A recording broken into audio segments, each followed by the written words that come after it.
Dear students, today in our social science class, we are going to learn about Buddhism and Christianity. Chapter number 20 from our history portion. The name of the chapter is The Indian Religion. तो आज हम Buddhism और Christianity को discuss करेंगे। तो इससे पहले वाली वीडियो में हम हिंदुइज्म, जोरोआस्ट्रियनिज्म, जूडिज्म और जैनिज्म इनको डिस्कस कर चुके हैं। तो आज हम बुद्धिज्म और क्रिश्चियनिटी को डिस्कस करेंगे। Let's start. बुद्धिज्म मतलब बौद्ध धर्म। Gautam Buddha was the founder of Buddhism. His real name was Siddhartha. He was born in 563 BC at Lumbini in Trai of Nepal. His father was Suddhodan and his mother was Mahamaya. He was the only child of his parents. When he grew up, he was married to Yasodhara. He had a son Rahul.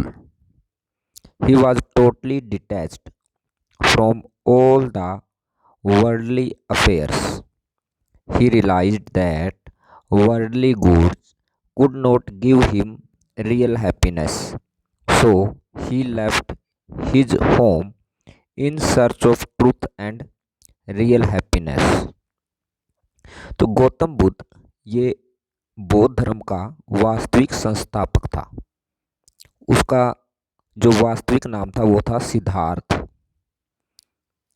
वो 563 BC में उसका जन्म हुआ लुम्बिनी में, और लुम्बिनी नेपाल के तेराई में एक जगह है लुम्बिनी, वहाँ पर इसका जन्म हुआ था। इसके पिता का नाम था सुद्धोदन और इसकी मदर का नाम था महामाया, और ये अपने पेरेंट्स की इकलौती संतान था।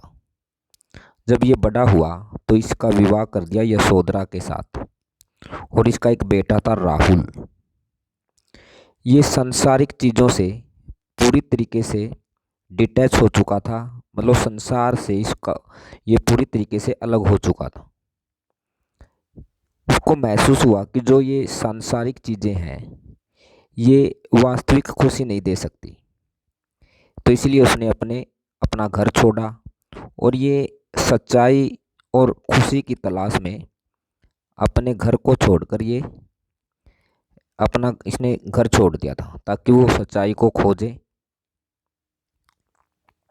At the age of 35, when he was sitting under a peepal tree in Gaya, Bihar, he got the enlightenment and realized the truth, became Buddha, the enlightened one. He then preached his doctrine for 45 years. He passed away at the age of 80 in 483 BCE at Kushinagar UP. तो 35 year की as में जब वो एक people के पेड़ के नीचे बैठा, बिहार में एक जगह है गया, वहाँ पर पीपल के पेड़ के नीचे, तो उसको ज्ञान की प्राप्ति हुई। ही गॉट द एनलाइटमेंट, और उसको सच्चाई का एहसास हुआ, और तब वो बुद्धा बना, गौतम बुद्ध बना। और 45 साल तक वो अपने सिद्धांतों का प्रचार करता रहा, और 80 ईयर की एज में उसका देहांत हो गया था यूपी के कुशीनगर में 483 BC में।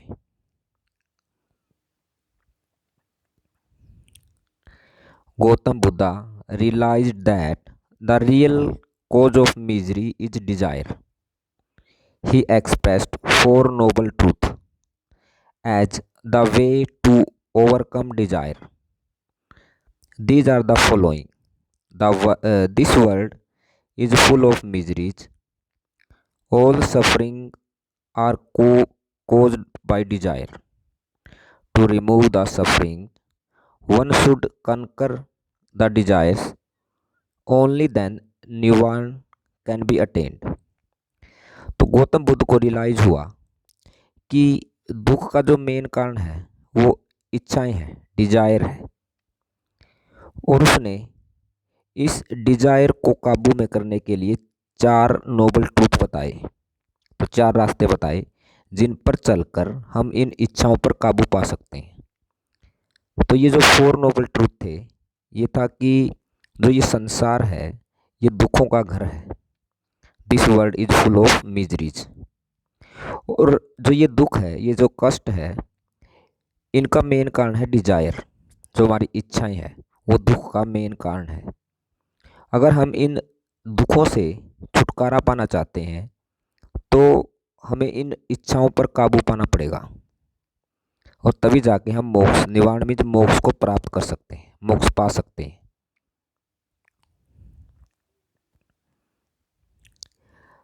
The desire can be removed by following the ashtangik marg, जिसको बोलते हैं 8 fold path.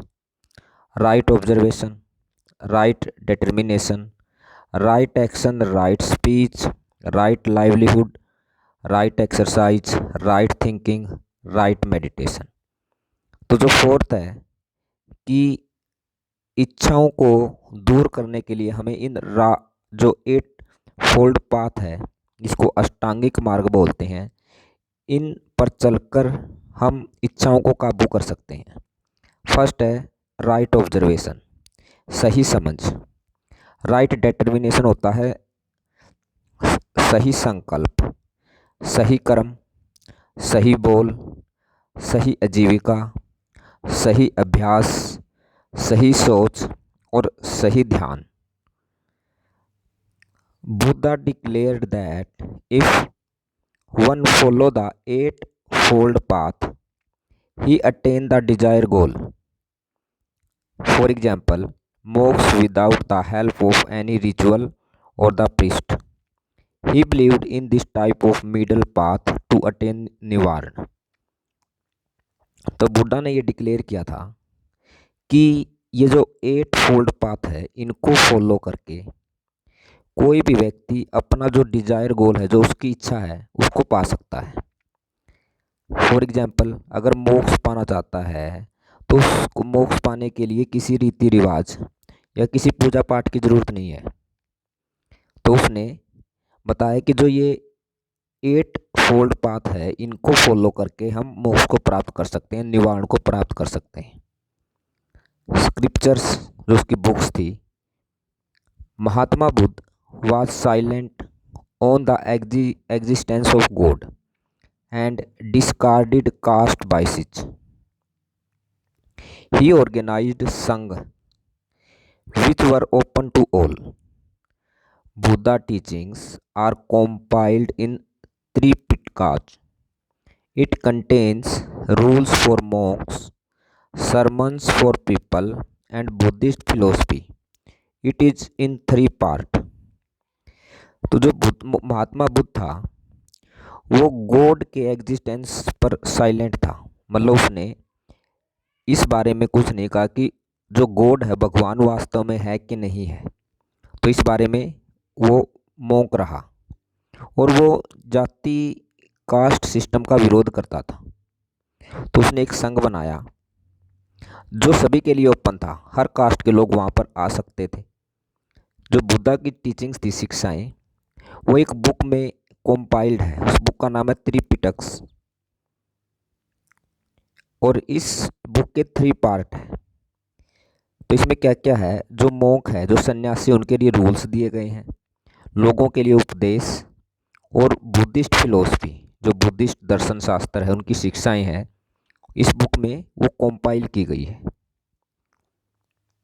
Buddhism spread over to Sri Lanka, Burma, China, Nepal, South East Asian countries like Vietnam, Cambodia, Laos, Thailand.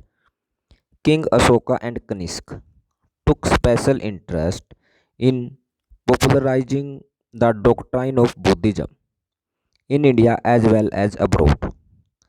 तो बुद्धिज्म है वो किन किन देशों में फैला हुआ था, Sri Lanka, Burma, China, Nepal, South East Asian country जैसे वियतनाम, कंबोडिया, लाओस, थाईलैंड। तो इन देशों में बुद्धिज्म पहुंच चुका था और किंग अशोका और कनिष्क ये स्पेशल इंटरेस्ट लेते थे बुद्धिज्म को पॉपुलर करने में, सिर्फ इंडिया में ही नहीं, इंडिया के बाहर दूसरे देशों में भी। क्रिश्चियनिटी, अब हम क्रिश्चियन ईसाई धर्म को डिस्कस करेंगे। Jesus was the founder of Christian religion. जो ये क्रिश्चियन रिलीजन था, ईसाई धर्म, इसका फाउंडर था Jesus. Christianity is based on the life and teachings of Jesus Christ. He was born in Bethlehem, a village of Jerusalem. His mother name was Mary. His foster father was Joseph. We do not know much about his early life up to 30 years, except that he worked along with his father, a carpenter in Nazareth, near Bethlehem, during this period. It is said that he performed certain miracles before the people and claimed that he was the Son of God. देखिए, जो ईसाई धर्म है, जो Christian religion, उसका founder था Jesus. और जो क्रिश्चियनिटी है, जो ये ईसाई धर्म है, ये जीसस क्राइस्ट की शिक्षाओं और उसकी लाइफ पर बेस है। और उसका जन्म हुआ था बेथलेहम में। ये एक बेथलेहम एक विलेज है जेरूसलेम कंट्री में। उसकी मदर का नाम था मैरी और जो उसका सोतेला पिता था, उसका नाम था जोसेफ। देखिए, जो इसकी अर्ली लाइफ थी, जो अप टू 30 ईयर एज तक, उसके बारे में ज़्यादा इन्फॉर्मेशन नहीं मिलती, सिवाय इसके कि वो अपने शुरुआती 30 ईयर्स में अपने पिता के साथ काम करता था। और उसका पिता क्या था, एक कारपेंटर का काम करता था नाजिरत। ये बेथलेहम के नज़दीक एक जगह है, वहाँ पर कारपेंटर का काम करता था।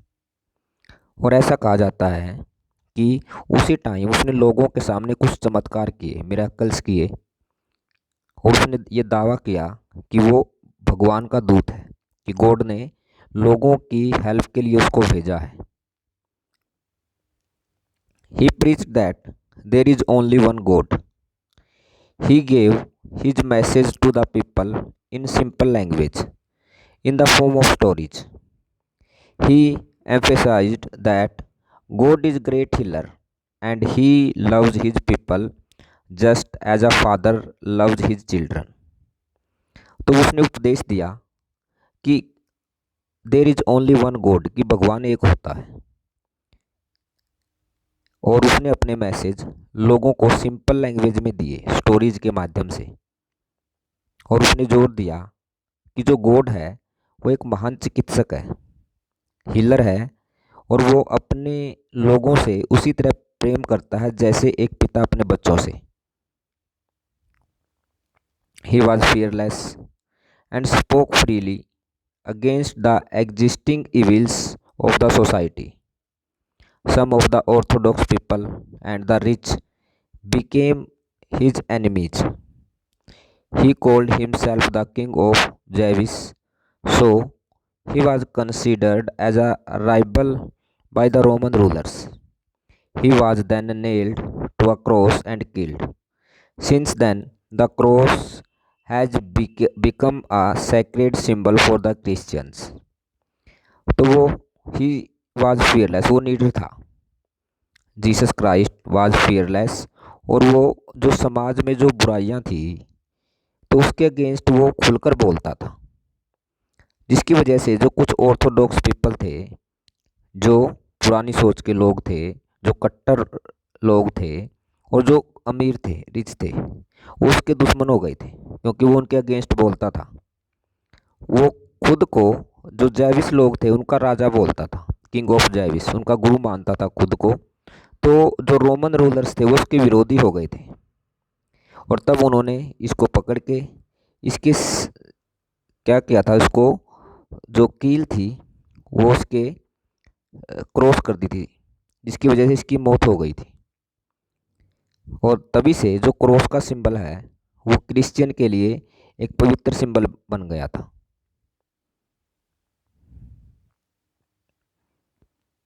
The day of his death called as Good Friday, and prayers are offered on this day. It is believed that Jesus Christ came back to life after 3 days and then left for his heavenly abode. This event is celebrated as Easter every year. The birth of Christ is celebrated all over the world on 25th December every year as Christmas. This is the biggest festival for all the Christians. The Christian era started from first CE. तो जो उसकी death का दिन है उसको लोग good Friday के रूप में सेलिब्रेट करते हैं, मनाते हैं, और इस दिन लोग प्रेयर करते हैं। और ऐसा माना जाता है कि जो जीसस क्रिस्ट है वो 3 दिन के लिए जीवित हो गए थे और तब जाकर उन्होंने अपने जो हेवनली अबोर्ड है, अपना शरीर है, उसको त्यागा था, उसको छोड़ दिया था। और इस इवेंट को लोग सेलिब्रेट करते हैं एज अ ईस्टर हर साल। और जो जीसस क्राइस्ट का बर्थ है 25 दिसंबर, उसको क्रिसमस के रूप में सेलिब्रेट करते हैं पूरी दुनिया में 25 दिसंबर को। और इस दिन जो क्रिश्चियन है वो क्रिश्चियन का ये सबसे बड़ा फेस्टिवल होता है 25 दिसंबर का दिन। और क्रिश्चियन एरा की शुरुआत हुई थी फर्स्ट CE में। Scriptures and teachings. Jesus Christ was born to serve the purpose of God. For example, love for the sick and the old, to remove sin from this world, to hate the sin but not the sinners. The holy book of Christians is Bible. He has 2 parts, Old Testament and New Testament. Old Testament, it contains history of the religious beliefs of the Jews. New Testament, it contains biography and teachings of Jesus Christ. तो देखिए जो Jesus Christ है उसका जन्म भगवान के उद्देश्यों को पूरा करने के लिए हुआ था, कि गॉड ने उसको उसके लिए कुछ पर्पज दे रखे थे और उन पर्पज को पूरा करने के लिए उसका जन्म हुआ था। जैसे love for the sick and old, कि जो ओल्ड है और जो बीमार है उनसे प्रेम करना, दुनिया से पाप को मिटाना। वो कहता था कि पाप से घृणा करो, पापी से नहीं। और जो क्रिश्चियन की होली बुक है वो बाइबल, और इसके 2 पार्ट है, एक ओल्ड टेस्टामेंट। ओल्ड टेस्टामेंट में जो रिलीजियस बिलीफ्स है, जैविस के जो रिलीजियस बिलीफ्स है उनको दिया गया है, जो मतलब इसमें धर्म के बारे में बताया गया है। और न्यू टेस्टामेंट में जो जीसस क्राइस्ट है उसकी शिक्षाएं और उसके जीवन के बारे में लिखा गया है। Thank you.